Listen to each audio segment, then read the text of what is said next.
She secretly siphoned $200, $0 from our joint account to her brother's scammy startup, then filed for divorce claiming I was abusive. Now she's suing me for the house and savings I never knew she was planning to steal. Hello everyone. Dear listeners, please share your thoughts in the comments section below. And don't forget to like, share, and subscribe. Now let's begin the video. Using a throwaway for obvious reasons with certain specifics modified to preserve anonymity. I never thought I'd end up here, sitting alone in an empty house, wondering how everything went so wrong. My wife Emily seemed perfect at first, beautiful, ambitious, full of life. We got married 5 years ago and for a while everything was good. We had a nice house, good jobs, and a pretty stable life. But over the last year I started noticing little things. She'd be distant, secretive on her phone, and sometimes she'd disappear for hours without any real explanation. I brushed it off at first. Maybe work was stressful or she was just busy. But then the signs got worse. One day I came home early from work because I wasn't feeling well. I walked into the house and immediately noticed her phone was on the kitchen counter, face down, with a message that flashed briefly as I passed. Something about a meeting that I knew for a fact she hadn't mentioned before. That was odd, but I didn't think much of it at first. I thought maybe she was just trying to hide something minor. But then I saw her purse on the couch, and inside I found a receipt for a hotel reservation in her name, booked for a night last weekend, with a guy I'd never even heard her mention. That's when I started digging. I checked her phone, her emails, her bank accounts, and what I found was beyond anything I could have imagined. There were messages between her and this guy Mark, talking about meeting up, sneaking around, and even plans for sex. But it wasn't just the affair that hit me hard. It was the money. I saw transfers from our joint account, money I'd earned, money I thought was saving for a house or our future, being siphoned off into some account that belonged to her brother, Josh. Turns out, she'd been secretly funneling $200, $0 into her brother's sketchy startup, a scammy tech company that was probably never going to go anywhere. She told me she was investing in it because she believed in Josh's vision, but I knew better. It was her way of stealing from us and helping her brother scam his way out of whatever mess he was in. The final blow was when I found out she had filed for divorce a week ago, claiming I was abusive, something I would never do, just to get the house and the savings, which I had zero idea she was planning to steal. She lied about everything. Said I was controlling, said I hit her, all to get her way. But I knew the truth now. She was a liar, a cheat, and a thief. And the worst part, she was sitting there acting like everything was fine, like she hadn't just betrayed me in every possible way. I felt sick, anger, betrayal, heartbreak, all swirling inside me. I couldn't believe I'd trusted her for so long, only to find out she'd been plotting her own escape with my money and my life. I didn't sleep that night. I kept replaying everything I found, trying to process how someone I loved and trusted could turn out to be this manipulative, dishonest person. I felt like a fool. All the plans we made, the future I thought we had, gone, just like that. I knew I had to do something, but I wasn't sure what yet. All I knew was that the woman I thought I knew was a complete stranger now, and I was left to pick up the pieces of a life that was shattered in ways I never imagined possible. The next morning, I woke up feeling like I'd been hit by a truck. My mind was racing, but I knew I couldn't just sit around and do nothing. The house was eerily quiet, except for the occasional creak of the old wood floors and the distant hum of the city outside. I sat on the edge of the bed, staring at my phone, debating whether I should confront her or just cut all contact. But I knew deep down that I needed answers, needed to know why she did this, how long she'd been planning it, and what her endgame was. I remembered the messages I'd uncovered the night before and decided to dig deeper. I pulled out my laptop, logged into our joint bank account, and started going through the recent transactions. That's when I saw the full picture. The $200, $0 transfer to her brother's startup was just the tip of the iceberg. There were smaller, frequent withdrawals over the past 6 months, all funneling into different accounts connected to her family. Money she'd hidden from me, probably planning her escape for months. And the timing was perfect. Just as she was filing for divorce, she was draining our savings and siphoning off everything she could. I felt my stomach turn. How could she do this? How could she lie so effortlessly? I remembered the nights she'd come home late, the times she'd snap at me for no reason, and now I saw it all clearly. She'd been building her secret empire of lies right under my nose. I couldn't believe I'd been so blind. I decided I had to confront her face to face. I called her and her voice was icy when she answered. "Emily, we need to talk," I said, trying to keep my voice steady. She hesitated, then muttered something about being busy. I pressed her, telling her I knew everything: the affair, the money, the scam with her. "Brother," her tone turned defensive, then outright bitchy. "You're crazy, John. You don't know what you're talking about. I've been working my ass off and you're accusing me of stuff I haven't done. Stop stalking me." That was the moment I realized she was trying to gaslight me, to turn the tables and make me doubt myself. She lied so convincingly, twisting everything to make me look like the bad guy, but I wasn't falling for it. I told her I had proof, screenshots, bank statements, receipts, and that I was done playing her game. I told her she could come home and face the consequences, or she could leave and never come back. Her reaction was classic. She started crying, saying I was abusive, controlling, and that she was only doing this for her future. She begged me to understand, to forgive her, to let her explain everything. But I wasn't buying it anymore.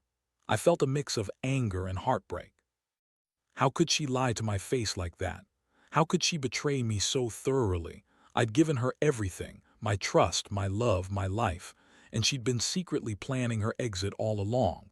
That night, I sat alone in the living room, staring at the empty space where she used to sit. I felt numb.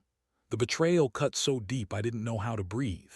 I kept asking myself how I missed all the signs, how I didn't see the cracks in our marriage. I thought about the good times, the trips, the nights we spent talking about our future. And then I thought about the money, her secret siphoning of our savings, her lies about the startup, her entire plan to run away with what she could take. I knew then that I had to protect myself.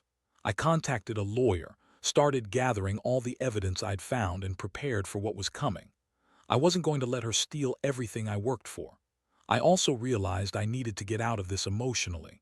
This wasn't just about money or her cheating. It was about trust, respect, and a future that was now just a distant memory.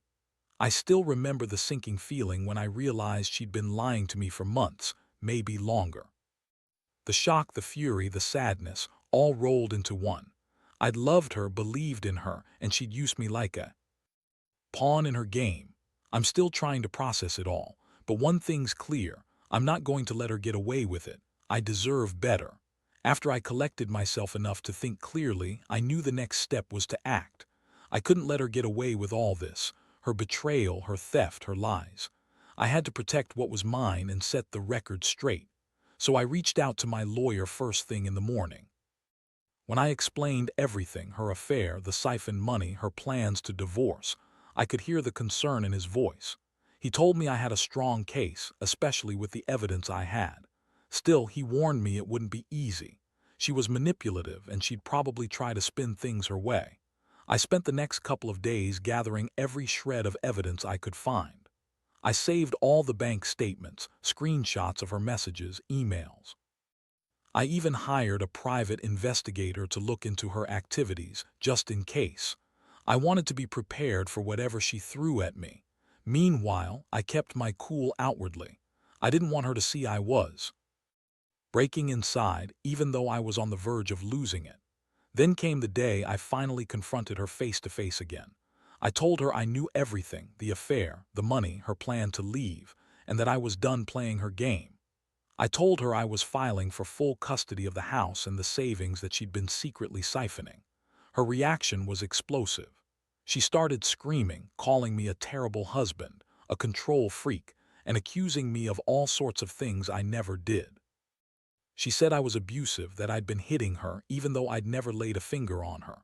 That was her go-to move: lie, accuse, manipulate.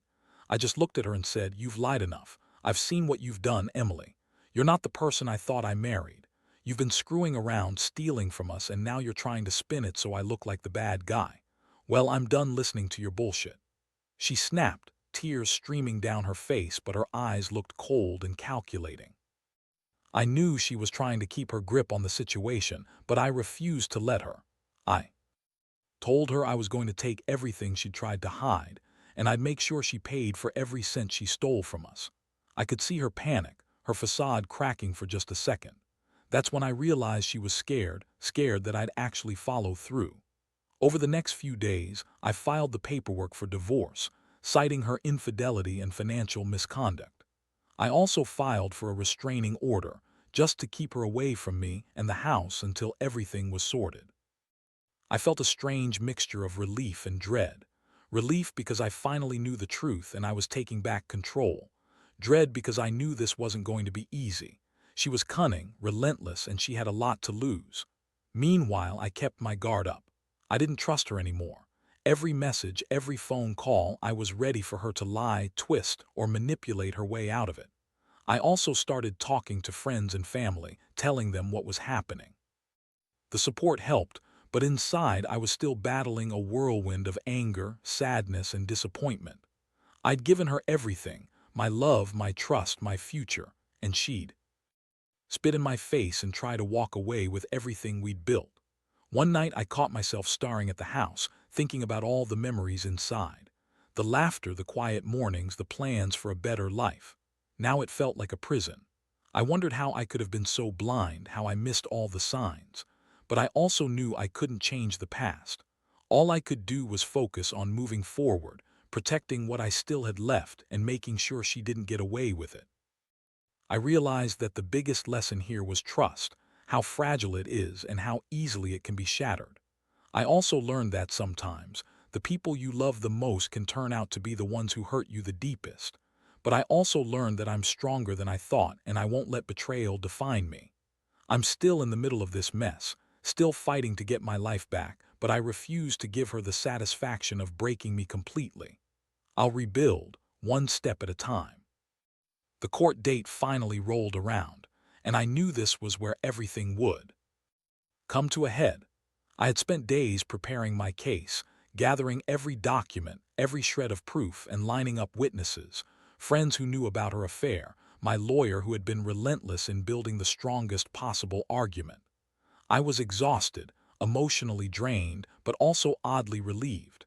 This was the moment I'd been waiting for, when I could finally lay everything out and put an end to her schemes.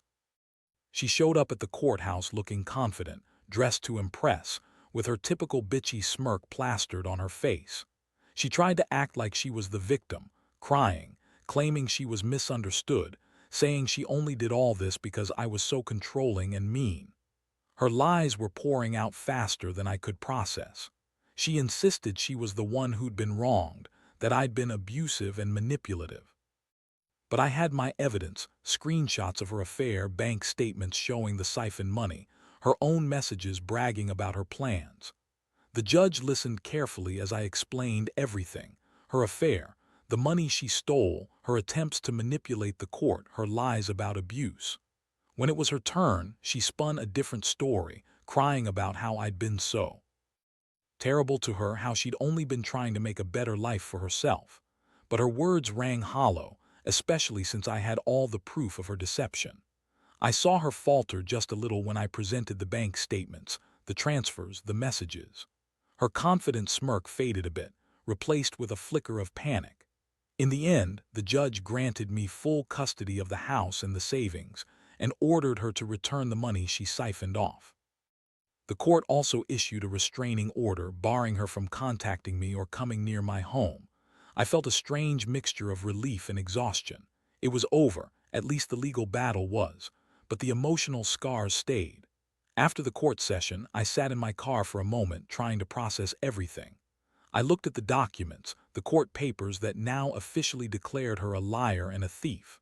I felt a strange sense of victory, but also a deep sadness. I'd lost the woman I loved, the life we'd built, the trust we once shared. And for what? Money, revenge. I didn't have all the answers. All I knew was that I was finally free from her manipulations. In the days that followed, I moved out of the house she'd tried to claim, leaving behind the memories that haunted me. I rented a small apartment nearby, just enough space to breathe and start over. I cut ties with her completely. No more calls, no more messages, no more lies. It was hard, especially when I found myself thinking about what could have been, what I missed, and how she managed to lie so convincingly for so long. I also started therapy because I realized I needed help processing everything: the pain, the betrayal, the anger. Talking to someone who didn't judge me helped me see that I wasn't the fool, that I'd been manipulated and lied to, but that I was still worthy of love and trust. Slowly, I began rebuilding my confidence piece by piece. Looking back, I see how naive I was. I thought I knew Emily, but she was always hiding something. Her bitchy attitude, her lies, her schemes, everything was a mask. I learned that sometimes the people closest to you are the ones who can hurt you the most. And I learned that revenge isn't about getting back at her, it's about reclaiming my life, my dignity, and my future. Now I'm trying to move forward. I've put everything in the past where it belongs. But I'll never forget. I'll never forget how she betrayed me, how she stole from us, and how she tried to lie her way out of it all.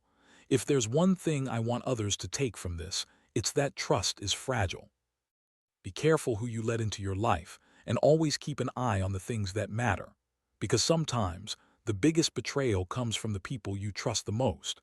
It's been a few months now since everything went down, and I won't lie, it's been a hell of a ride. The initial shock has worn off, replaced by a numbness that I guess is just the aftermath of betrayal on this scale. I've had time to reflect, to try to understand how someone I loved so much could turn into this manipulative, lying thief.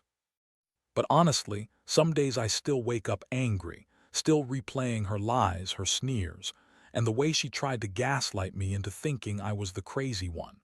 One thing I've realized is how much her betrayal changed my view on trust and relationships.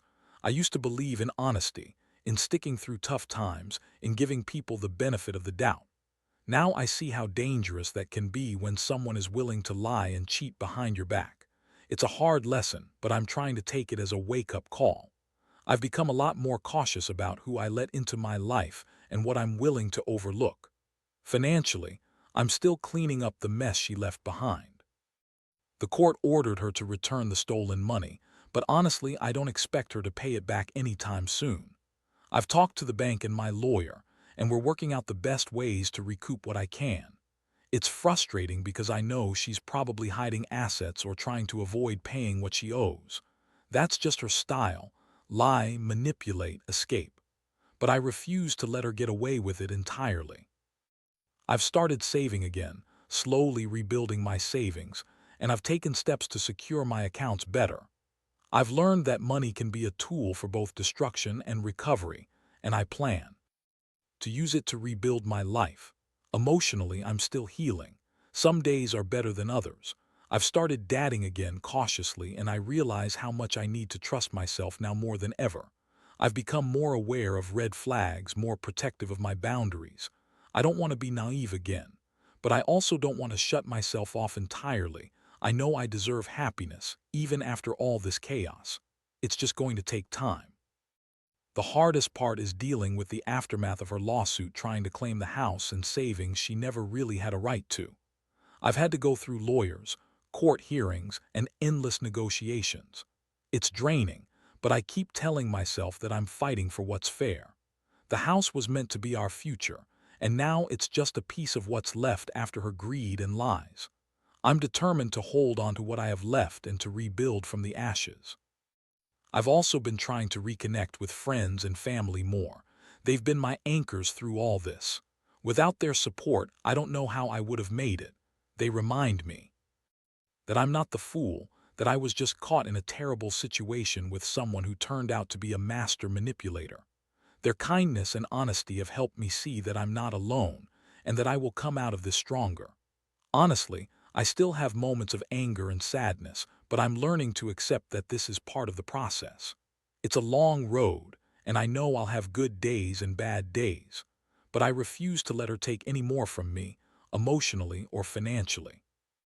I want to rebuild my life piece by piece and make sure I never get blindsided like this again. The trust I lost will take time to regain, but I know I will, Because at the end of the day, I still believe in honesty, in integrity, and in myself.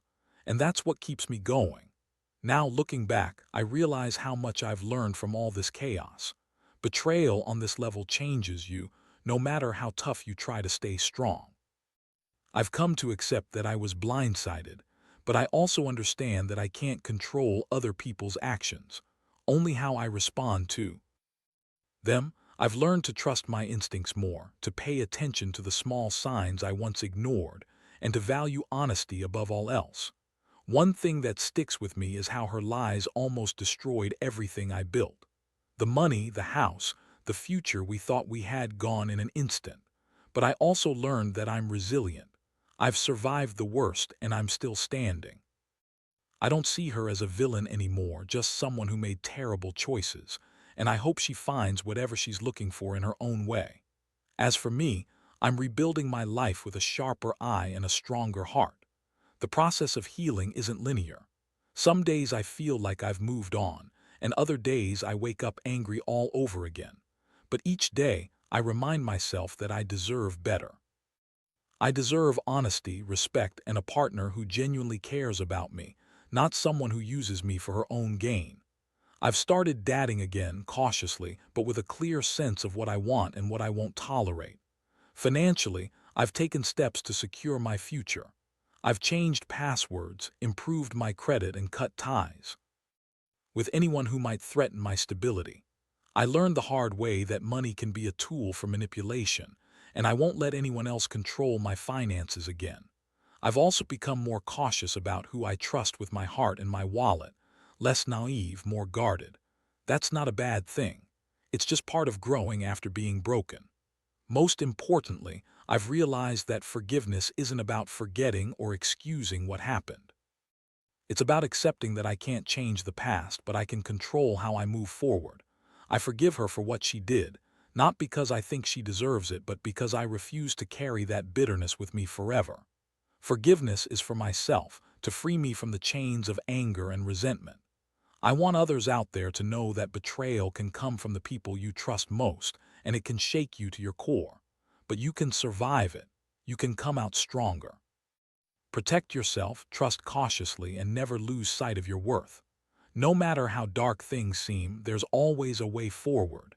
And in the end, the truth will set you free, whether it's about someone else or about yourself. I'm still healing, still rebuilding, but I know I'll be okay. Because I've learned that even after the worst betrayal, life goes on.